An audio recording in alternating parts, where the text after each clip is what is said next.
Flanders' anger toward Homer finally erupted. Not only did he shred Homer's favorite couch in a shredder, Flanders also engaged in a car battle with him. They furiously tried to wreck each other's vehicles, but when both were battered and bruised and attacked each other's brains, they were shocked to discover their minds were filled with each other. Days earlier, Homer had applied hair gel to a sleeping Bart. Seeking quick riches, Homer dragged Bart to the basement and forced him to learn DJing. Bart quickly mastered the art of DJing. When Marge was awakened by the noise, Homer had already begun studying how to become a wealthy DJ dad. But Marge insisted they couldn't disturb Maggie's sleep. Seeing this, Homer immediately used a beer cooler to build a soundproof crib for Maggie. Despite this, Marge still insisted on kicking them both out. Homer then decided to throw an electronic dance party in the backyard. Infected by Bart's energy, the kids danced wildly with excitement. However, this severely disturbed Mr. Flanders' rest. He politely voiced his protest to Homer. What?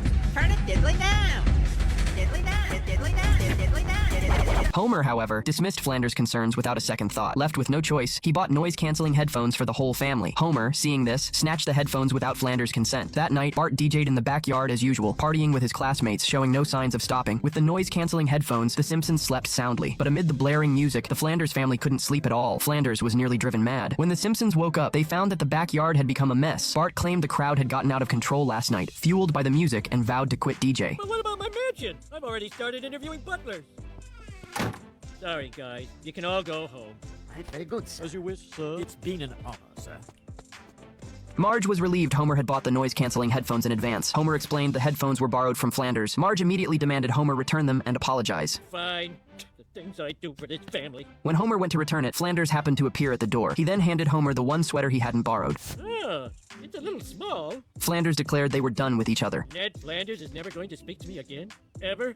I guess I only have 2 words. Woohoo!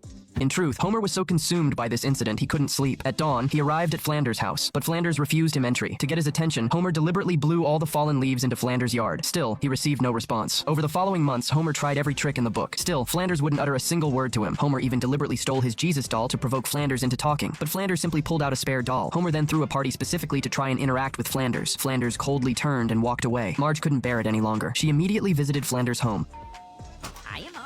What do I owe my guest appearance in your blessed day? Actually, Ned, I was wondering if you and I could maybe discuss the situation between you and Homer. Flanders warmly invited Marge inside and used slides to meticulously recount Homer's years of misdeeds against him. When Homer arrived home agitated after Marge's visit, If I weren't married to you, I probably wouldn't talk to you either.